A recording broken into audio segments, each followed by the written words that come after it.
Good afternoon, ladies and gentlemen. I'm meadsy69. Welcome back to the channel. We are back on Lagoon, and you know what happened the last time we watched someone on Lagoon. Of course, this morning we had a Jaegeru game. I was absolutely gobsmacked. Did not see it coming. As I've said before, I'm watching these replays live, so I do not know what's going to happen. The only thing I know is the damage. I don't know if it's a win. I don't know if it's a loss. He could all of a sudden come up against 5 AFKs. I really do not know. But if you haven't seen the replay this morning, go check it out, because the Jaegeru had 3 amazing Amaraks. 2 of them were his first 2 shots.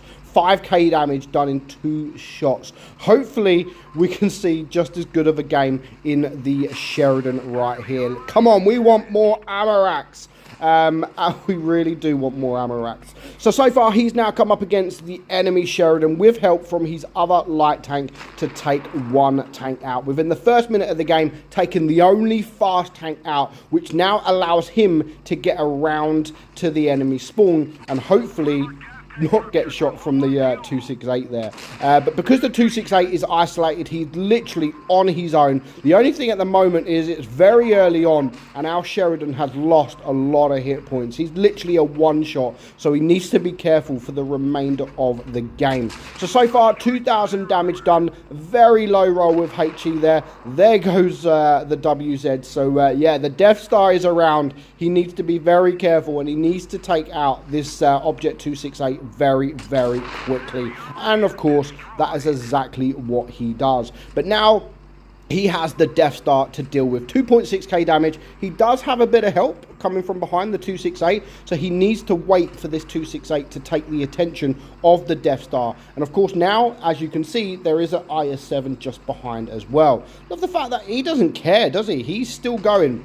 He's seeing what he can do, but he still needs to be very careful indeed. A 4 versus 5, there is a lot of hit points still left to play, and he's still very low hit points, so he still needs to be very careful. The only thing he does have to his advantage is, of course, the speed. Now, I don't really play the Sheridan too much now. It's not that I don't like it, it's just, you know, I just haven't played it in a very long time. So what he's actually gone to do now is ignore the Death Star. Well, Death Stars, and gone for other tanks, gone with his team. Now, that could be, well, that clearly is a great thing. He's just travelled around the map away from the 2 tanks that can kill him with 1 shot, and to go for another tank with a bit of support from his team. So I like what he does there. Most people would try to clear the Death Stars. They are more dangerous, but no, he's sitting there thinking, you know what, the Death Stars, they can kill me with 1 shot, no problem. What I need to do is get around the map, help my other players, and then kill the tanks that are not as dangerous as the Death Stars. So I like what he done there. 4.3k damage, and it now just leaves 3 tanks. Now, them guys have gone. He can then, again, focus on getting rid of these Death Stars. Luckily, there is a Death Star on his team taking the attention of this Death Star. So, of course, the Death Star is not going to turn around. He just wants to clear him, which is amazing for our guy here, because he can just get a bit of free damage. So he's got time, 57 hit points. He has time to reload, but the Minotauro there was like, no, you know what? I'm going to take him.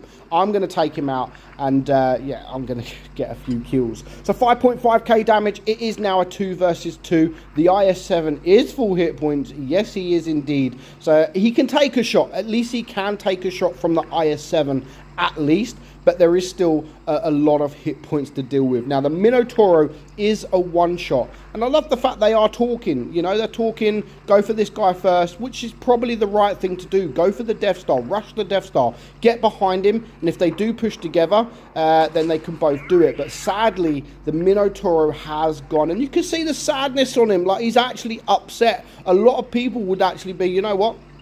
This is more damage for me. But he was generally upset that his teammate died. Now, luckily, he's managed to get the Death Star in a position where he can just circle him. And just as the IS-7 comes, he is reloaded and he can take care of the Death Star. And he's still now got 2.5 minutes now. It's still going to be difficult because the IS-7 has brilliant armor, and he's 2 shots. the IS-7 can't quite get him with one shot unless he puts him on fire.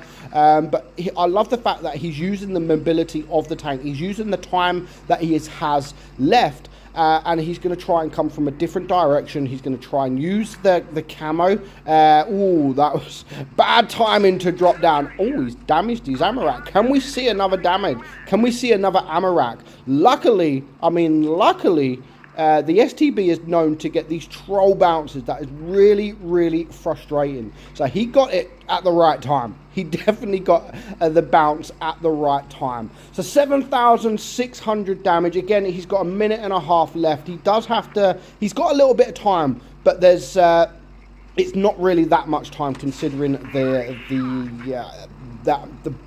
where is it? The damage that he still needs to do. There we go. I managed to get it out. Especially now, he is a one-shot. So now is, what does he do? Does he just rush this guy and hope for the best? Or is he just going to take the loss and, you know, I've done my job?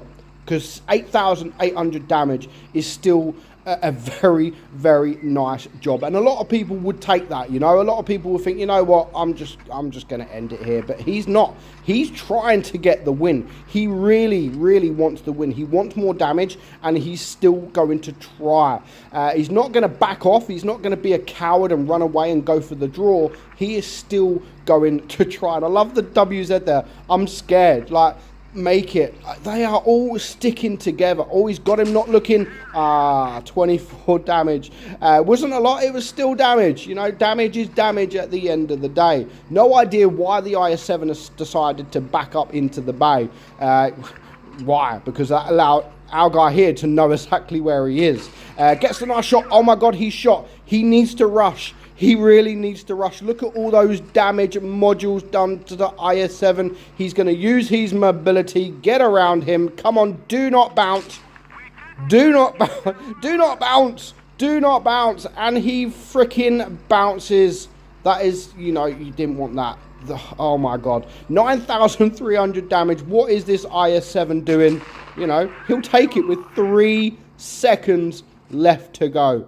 3 seconds left to go. He manages to get the kill. What a game that was. Absolutely amazing. Yes, he gets lucky with that bounce, but you have to be lucky to get this kind of damage in World of Tanks Blitz. So 9,663 damage. Well played to the Kuro Neko Maid. Absolutely amazing game. And do you know what? That isn't even it, because we have one more fantastic game according to the damage for you today. To stay tuned in the next few hours, you're going to see a Chieftain Mark 6 do just as much damage as the Jaegeru and the Sheridan has done today. So I hope you enjoyed it. If you have, hit that subscribe button. Let's just get to 69,000 subs. Why not? Let's just get there. Easy. Let's do it. Hope you enjoyed the video. I'm Meadsy, and I will catch you all in a few hours. Bye-bye.